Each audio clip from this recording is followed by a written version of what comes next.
신 예수님께서는 40여일 동안을 제자들에게 그동안에 가르치셨던 것을 생각나게 하시고 그리고 돌이키게 하시면서 그들에게 마음의 뜨거운 열정을 불러일으키는 성령의 역사를 이루게 하셨습니다. 그리고 예수께서는 복음 사역을 제자들에게 맡기셨습니다. 제자들에게 맡기셨습니다. 그래서 제자들은 교회를 세웠지요. 교회를 세우게 됩니다. 그리고 그 교회가 오늘까지 전 세계에 교회들이 세워지고 있습니다. 그리고 주님 오실 때까지 계속해서 이 교회는 이 땅에 있으며 또 세워지고 또 세워지고 복음 전하는 역사가 우리 주님께서 우리에게 맡겨주신 귀한 사명인 것입니다. 그래서 오늘 16절에 이렇게 말씀하고 있습니다. 11 제자가 갈릴리에 가서 예수께서 지시하신 산에 이르러 예수를 배웠고 경배하니 아직도 의심하는 사람들이 있더라. 의심하는 사람들이 있더라. 왜 의심을 했느냐 하면요. 이미 예수님은 십자가에서 죽으신 그리고 그 상흔, 그러니까 십자가에 못 박히셨던 못자고 그리고 창에 찔리신 그 옆구리 이런 거 보여주시고 만지게 하셨습니다. 그런데 이 갈릴리에 있는 어느 산에 이르러서 거기 11 제자들과 그리고 또 많은 무리들이 거기에 모여 있습니다. 근데 그 예수님의 모습이 전의 모습과는 달랐죠. 전의 모습과는 달랐습니다. 왜 어떻게 달랐느냐 하면은 전에는 참 예수님이 초라했습니다. 초라했어요. 그래서 사람들이 인정을 안 했는지도 몰라요. 그런데 지금 부활하신 예수님은요, 그 초월하신 아주 초월한 모습이 아니라 영광된 모습입니다. 영광된 모습이에요. 그 모습은 그 영광된 모습은 우리가 말로 표현할 수가 없습니다. 우리가 천국을 말로 표현할 수가 없어요. 그래서 찬송에 그래요. 날빛보다 더 밝은 저 천국 이렇게 말하지요. 그러니까 그 예수님의 모습, 그 예수님의 영광을 우리가 그렇게 생각해 보면 되겠습니다. 근데 예수님께서 그래서 사람들이 많이 그 의심을 했다는 것이에요. 그러면서 마지막으로 이제 예수님께서 제자들에게 이제 지상 명령을 내리십니다. 지상 명령을 내리세요. 그 지상 명령이 19절에 그러므로 너희는 가서 모든 민족을 제자로 삼아 아버지와 아들과 성령의 이름으로 세례를 베풀고 그랬어요. 이제 지상 명령이라고 그랬죠. 그리고 사실상 제자들에게 부활하시고 승천하시면서 마지막으로 분부하신 말씀입니다. 분부하신 말씀이에요. 그 말씀이 첫째, 가서 모든 족속으로 제자를 삼으라 하는 거예요. 가서. 여기 이 가서라는 말이 굉장히 중요합니다. 가만히 우리가 앉아서 기다리는 것이 아니라 가서 우리가 가야 돼요.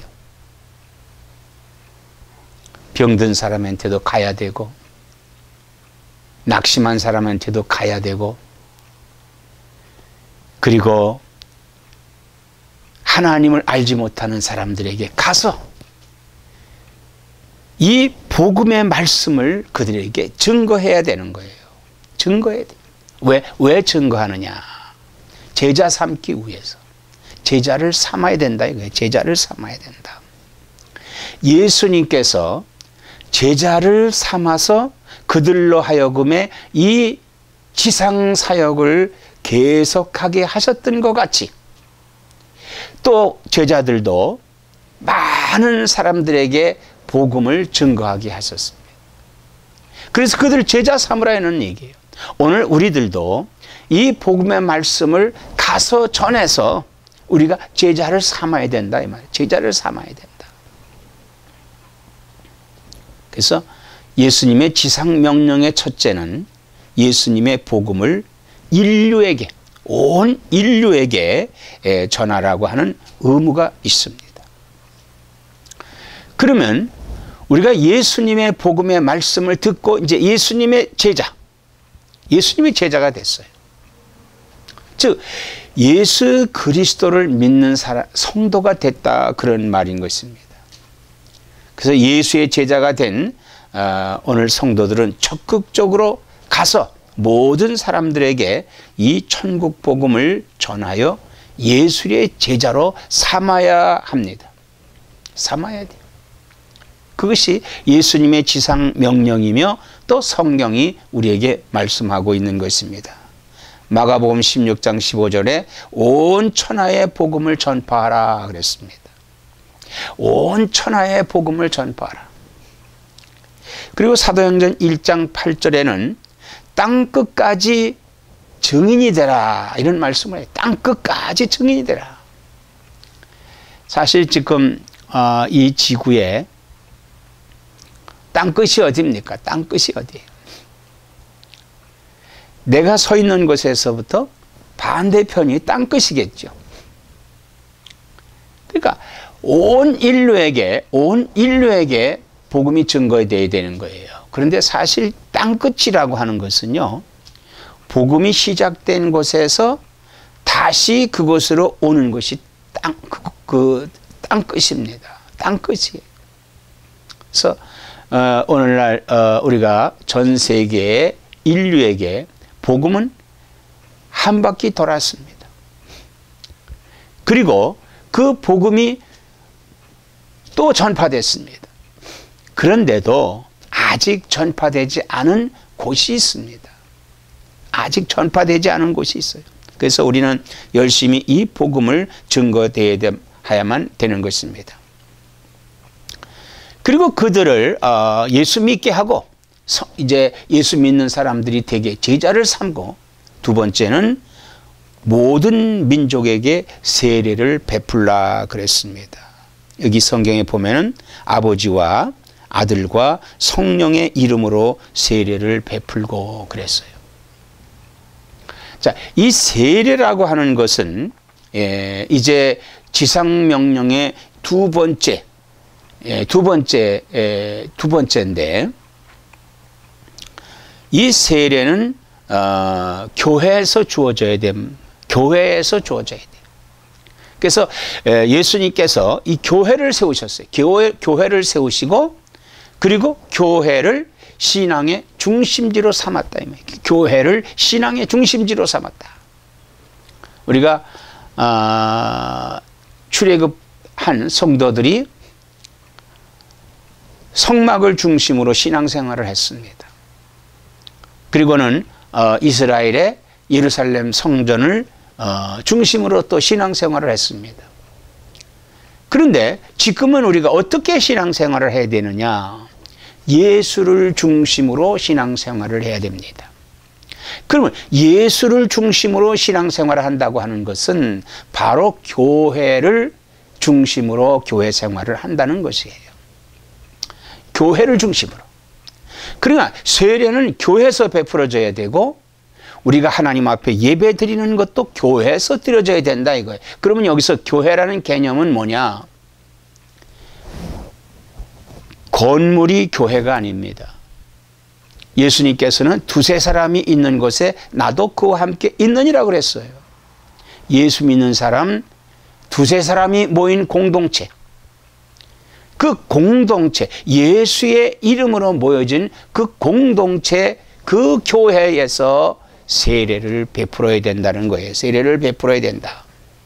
그런데 이 세례를 아버지와 아들과 성령의 이름으로 베풀어야 된다는 거예요.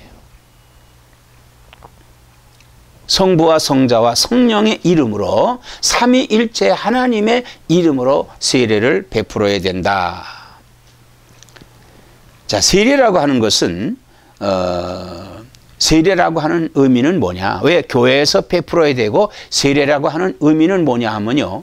세례는 교회에 입회하는 의식이 이 세례입니다. 내가 이제 교회에 입회한다. 즉 정회원이 된다는 얘기예요. 그래서 우리가 교회에서 그 공동의회에 참석하고자 하는 사람이 어떤 사람들입니까? 어떤 사람들이에요? 세례받고 입교식을 한 사람. 세례받고 입교한 사람이 공동회의 회원이 되는 겁니다. 유아 세례 받은 사람은 입교하기 전까지는 세례는 받았지만 세례 교인은 아니에요, 아직. 그러나 입교를 마치게 되면은 이제 정식 그 교회의 회원이 됐다는 얘기입니다. 회원이 됐다는 얘기예요. 그리고 이 세례라고 하는 것은 죄를 씻음 받았다라고 하는 의식입니다. 이 세례는 죄를 씻음 받았다. 예수님께서는 죄 없으신 분으로 세례 요한에게 세례를 받으셨어요. 자, 이때 어떤 역사가 나타났습니까? 세례를 받으시는 예수님과 그리고 세례 요한에게 하나님의 음성이 들렸습니다. 이는 내 사랑하는 아들이요 내가 기뻐하는 자로다. 그래서 세례 요한은 그렇게 고백했죠. 나는 물로 세례를 준지만은 그는 성령으로 세례를 주리라 그랬습니다. 성령의 세례를. 그러니까 우리가 이 물 세례도 중요하지만 이 성령 세례가 더 중요하다고 하는 것입니다. 그래서 세례는 물 세례와 그리고 성령으로 받는 세례. 성령으로 받는 세례. 그러면 이 세례라고 하는 그 의미는 어떤 거냐? 바울 선생님은 이렇게 말씀하고 있습니다. 그리스도와 일치하는 것. 그리스도와 즉 연합하는 것이다. 그래서 그리스도와 합해지는 것이다. 로마서 6장 4절에 그러므로 우리가 그의 죽으심과 합하여 세례를 받음으로 그와 함께 장사되었나니 이는 아버지의 영광으로 말미암아 그리스도를 죽은 자 가운데서 살리신과 같이 우리로 또한 새 생명 가운데서 행하게 하려 함이라 그랬습니다.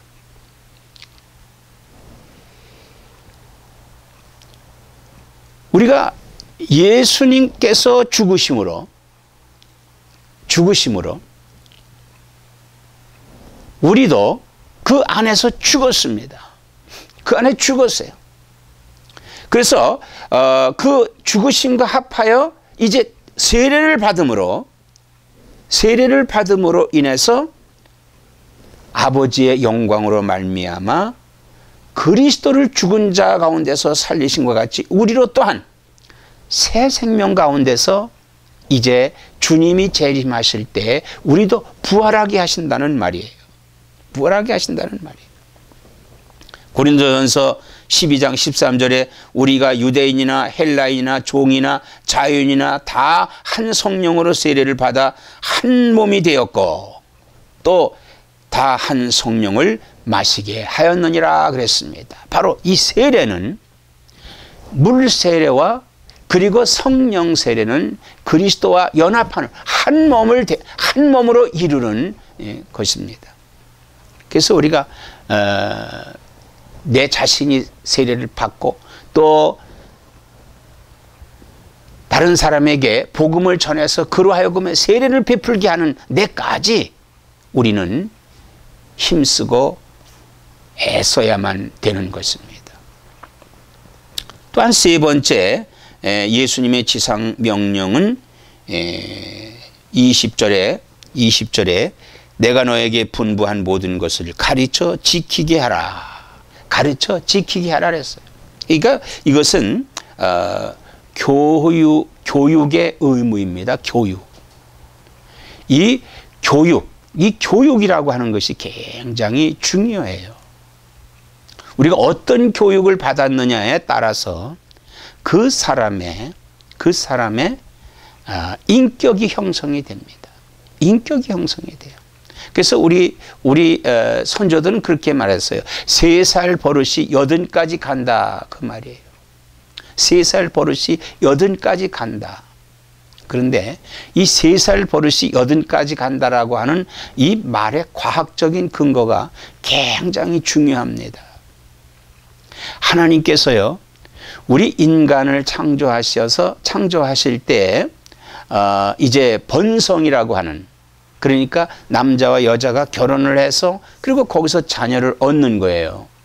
이 자녀들이 어린 아이에서부터 아주 조그만 아이에서부터 좀 자라지요. 이 3살, 4살 때 두뇌의 발달이 엄청나답니다. 그래서 아이들이요, 굉장히 똑똑해요. 이 똑똑하다고 하는 것은 뭘 가리키느냐 하면요, 하나님께서 우리 인생을 만드실 때 그렇게 만드셨다 이거예요. 보통 아이들이 3살, 4살, 5살 이때 그 인격이 형성되는 거예요. 근데 굉장히 똑똑해요. 모든 사물을 다 안다 이거예요. 거진 다 압니다. 이 아이들 3살, 4살짜리 똑똑한 아들, 그 말 잘하는 아들 보면요, 말하는 그게 아주 굉장히 깊은 데까지 알아요. 그래서 어떤 때 우리가 깜짝깜짝 놀랄 때가 많이 있습니다. 그런데 그 아이들이 사실상 보고 듣고 배우는 것이 바른 것을 배우면 그게 바른 사람이 되는 거예요. 그러니까 가장 중요한 것이 뭡니까? 아이들이 제일 먼저 만나는 사람이 부모잖아요. 그래서 부모가 어떻게 사느냐에 따라서 그 아이가 형성이 돼요. 그 다음에 그 아이가 이제 좀 나이가 되면 학교 가지 않습니까? 그래서 친구를 만나는데 어떤 친구를 만느냐에 따라서 또 형성이 돼요. 그러니까 그 아이가 단계적으로 올라가면서 3살 버릇이 80까지 간다라고 하는 이게 아주 중요한 겁니다. 중요한 거예요.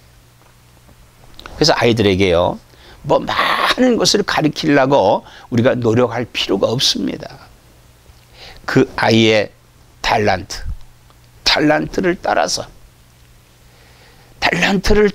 그 아이가 잘할 수 있는 그런 교육을 해야 되는데, 오늘 우리는 이 어린아이 교육뿐만이 아니라 예수 믿는 사람, 이제 믿는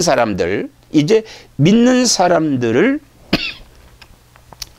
어디까지 그들을 우리가 지도하고 인도해야만 되겠습니까? 세례 받을 때까지. 그리고 세례를 받아서 그 또한 그 성장될 수 있도록 우리가 옆에서 도와야 되는데, 에베소 4장 13절에는 뭐라고 말씀을 하고 있냐면, 믿고 세례를 받은 성도는 그리스도의 장성한 분량이 충만한 데까지 자라서 열매를 맺어야 한다, 이렇게 말씀을 하고 있습니다. 그리스도의 장성한 분량, 그러니까 바울 선생님은 뭐라고 말씀했냐면, 내가 그리스도를 본받은 것과 같이 너희는 나를 본받으라 그랬어요. 자, 우리가 바울을 본받을 수 있는 게 무엇일까요? 첫째, 그는요, 유대교의 열렬한 열성분자였습니다. 그러나 그가 부활하신 예수님을 만나서 그가 이제까지 잘못 행했다고 하는 것을 깨닫고 그 모든 것을 다 버렸습니다. 오늘 우리들도요, 우리들의 삶에서 그리스도께서 우리에게 보여주신, 가르쳐주신 그 말씀을 받고 내 삶이 잘못됐다고 하는 것을 개혁해야 돼요. 버려야 돼요. 이걸 버리고 회개하고, 그리고는 그리스도의 말씀대로 살아야 되는, 그 말씀에 순종할 수 있는 이런 자세를 가져야 된다는 거예요. 바로 바울은 그렇게 살았습니다. 그는 복음을 위해서 살았습니다. 자, 우리의 오늘의 삶이 바울이 그리스도를 위해 살았다고 하는 것은, 그는 전적으로 이 모든 것을 그리스도에게 맡기고 그리스도의 복음만 위해서 살았던 것은 사도가 되었기 때문에 그렇습니다. 오늘 일반 성도님들이 우리의 삶에, 우리 생활 터전에서 사는데, 우리는 그것이 하나님이 기뻐하시는 그런 삶으로 살아야 된다는 것이에요. 그것이 세례를 받은 성도는 그리스도의 장성한 분량이 충만한 데까지 자라야 돼요. 맨날 그대로 있으면 안 돼요. 그리고 열매를 맺어야 된다는 것입니다. 열매가 뭡니까? 믿음이에요. 믿음의 열매가 맺어져야 된다는 거예요. 믿음의 열매. 그래서 우리가 먼저 믿은 성도는 나중에 믿는 사람들을 양육할 책임이 있습니다. 우리가 교회가요, 주일학교도 있고 교사도 있고 전도사, 목사 이렇게 다 있지만은 그분들에게만 맡겨지는 것이 아니라 우리 자신이 스스로가 장성한 분량이 되고 또 이제 자라는 사람들의 본이 돼서 그도 자라게 하는 그런 역할을 우리가 감당해야 된다고 하는 것을 말하고 있습니다. 그래서 먼저 믿은 성도는 나중에 믿는 사람들을 양육할 책임이 있어요. 우리 믿음의 형제들이 그리스도를 믿는 믿음의 생활을 하도록 가르친 일에 우리가 적극적으로 해야만 합니다. 디모데전 4장 13절에 우리가 다 하나님의 아들을 믿는 것과 아는 일에 하나가 되어 온전한 사람을 이루어 그리스도의 장성한 분량이 충만한 데까지 이르리니 이렇게 말씀을 하고 있습니다. 우리가 하나님의 아들을 믿는 것과 가장 중요한 것이 믿는 거예요. 믿는 것. 그리고 아는 것. 우리가요, 믿고 하나님을 알고, 그 안다고 하는 것은 하나님이 기뻐하시는 것이 무엇인가? 그걸 우리가 아는 거예요. 그걸 깨닫게 되는 거예요. 그 일에 하나가 돼야 된다는 거예요. 하나가 돼야 된다. 우리 믿음은 한 성령으로 하나의 믿음이 돼야 됩니다. 자, 그 말은 무엇입니까? 우리를 구원해 주시는 분은 하나님 한 분이시다. 즉 예수 그리스도의 구속으로 말미암아서 우리가 구원받을 수 있다고 하는 겁니다.